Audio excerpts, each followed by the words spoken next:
Hey guys, welcome back to Just Being a Mom podcast. And today we are diving in again with Femi, talking about racism in the healthcare system. I will place the full link below to her episode, to the full interview, but this is just a snippet, so enjoy. I started getting dizzy spells, and I'm not sure if that was before I was diagnosed with gestational diabetes or after, but they were becoming frequent and sort of scary enough that I kept on calling my doctor's office and letting them know, look, like in the mornings, and they usually happened in the mornings, I'm getting these really, really, strong dizzy spells to the point where when I'm en route to work, right? And by en route to work, I mean on the train, about to get on the train in New York City, Yeah. I literally have to sit down on the platform because I feel like I'm going to pass out. Yeah. That happened more than once.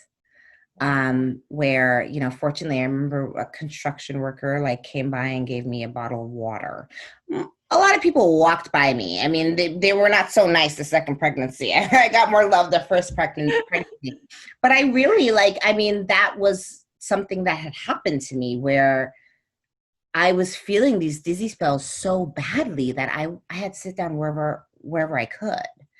Yeah. And I remember telling my doctors, and I remember because I saw a series of doctors. The way that my doctor's practice was is that you have to sort of visit every doctor in the practice because it's possible that one of them could be delivering the baby. So you really have to kind of have this The rotational relationship with. um, uh, interaction with them and relationship with them. And everyone was like, that's normal. I don't even know what the explanation was. I can't even tell you, Shelby. I can't even tell you what they said to me. But the bottom line was, you know, that's normal. Nobody was taking Trying, it serious. no one was taking it seriously. And it was like, try and eat protein in the morning and just some weird stuff that wasn't helping. And then I thought, okay, maybe it's because of the gestational diabetes, right? Like my blood sugar levels, well, whatever was going on, it wasn't okay, right? Like I wasn't feeling okay. But because it was so normalized in their minds, I kept on kind of reporting it and it was so normalized. I then began to normalize it and be like, I guess it's just because I have gestational diabetes. I guess it's, I have to try and eat protein in the morning. And, that continued for a while until, it sort of crescendoed and ended up fainting in a Starbucks Crazy. before work. I mean, and I was super pregnant at this point. I was 8 months pregnant. Yeah. I've I never, flipped out. I remember when I got the call that you fainted, I was just like, what? Like, I'd never fainted in my life. yeah. And what had happened was I had that familiar feeling. So I knew when it was coming, and what I usually did was try to find anywhere where I could sit. And it usually happened in the subway. And that was also the explanation too. It's like the different altitudes and just a bunch of nonsense. But um, it happened in the Starbucks when I was ordering, like my breakfast and my coffee, and not even a coffee, a tea. And I remember I had that feeling was coming on, that dizziness, that weakness. And I said, okay, I know how to handle this. I'm going to sit on the windowsill. It'll be fine. It'll be fine. Um, the next thing I knew, I was on the floor. I had no idea what happened. I woke up on the floor and there were a bunch of people over me and freaking out. A Yeah. Starbucks barista, Barista. barista, barista was like, I called the ambulance. You fainted. Oh my gosh. Your eyes rolled. I mean, he was just telling me all the details of what I did. I was like, okay, thanks. He's like, your eyes rolled to the back of your head. I was like, all right, you're scaring me now.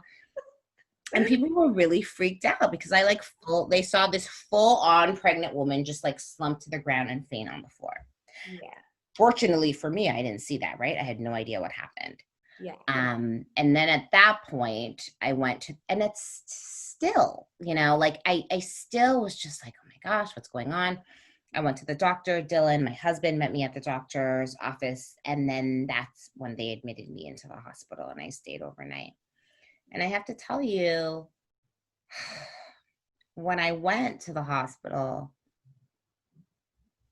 I was, I should have been more angry than I was. I was just scared at this point. Yeah. Anger hadn't even set in. Mm-hmm. But a nurse who sort of did the intake, a Black nurse, said to me, what happened? And I told her everything, and I told her what had been going on. And I told her that I had been told that this is sort of normal. And she's like, this is not normal. Yeah. She's like, this is not normal, honey. She's like, and you know how they like to do us. Tell them something. How do they like to do us, Fem? I mean, I feel like I was just so, not blind, but I was just so, maybe I was tired. Maybe I was just like, okay. And I do defer to medical professionals. But I know now, right? Like from my own experience and the research that I had done and sort of have been exposed to, is that Black women are disproportionately treated differently in the medical field, especially when it comes to pregnancies. And that's why the mortality rate when it comes to births is at a disproportionately high level than white mothers. Right. And I actually read an article saying that Black babies are actually more likely to survive if they have a Black doctor, given that sort of disparate impact and that unconscious bias. I don't want to say unconscious bias, that explicit racism that is experienced in the health system, right? Like we know that this happens on so many different levels, right? That we get different levels of treatment.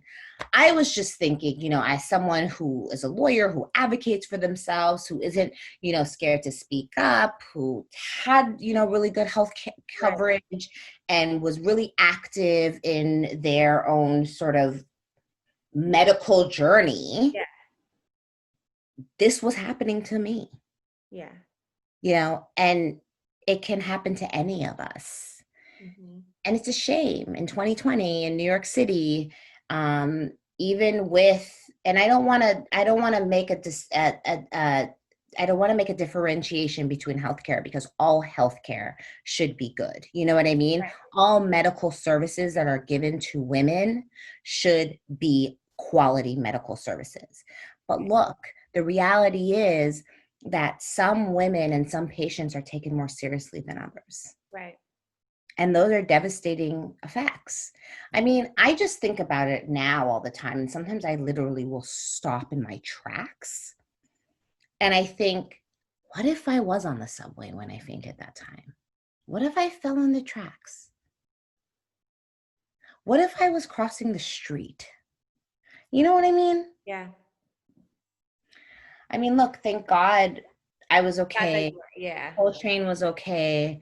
But that really opened my eyes in a way that you sort of, you see it, you hear it, you are fully aware as a Black woman moving through the world that there's systemic racism and institutional racism exists, right? And it's embedded in every layer, every institution, every sort of way that we move, we are confronted by it.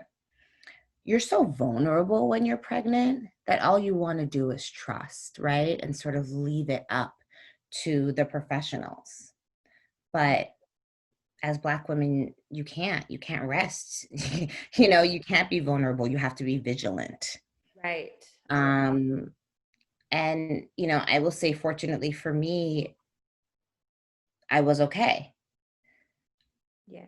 My baby was okay, but that experience really, yeah, it did in a way that it's weird, Shelby, because I feel like I didn't realize it as I was going through, and some of my friends were telling me, like, it doesn't seem like they're taking you seriously. Mm-hmm. And there was a disconnect where I felt it, but maybe I just wasn't like in a place in a state of mind or a place of mind to like just go ham. You know what I mean? Like I just was like, what could I do? Yeah. And, And I when think you're pregnant, your mind is somewhere else. Like, it's just, it's just like, okay, fine. What it's like, just whatever. Am I okay or not? Like, right. And then they tell you you're okay and you're like, okay, I'm okay, but I wasn't okay, you know? Yeah. And then at that point, I really started getting hypervigilant. Like the lawyer came out of me. Yeah. And, from that point on, when things were scheduled and stuff, I was like, I want a second opinion. I want to check on this. I want to do that. Like I became a pain because I was like, the only person who in this room who is going to really, really be looking out for me is me. We are clear on that. Thanks for watching. Don't forget to like, subscribe, and hit the bell for notifications. See you next time.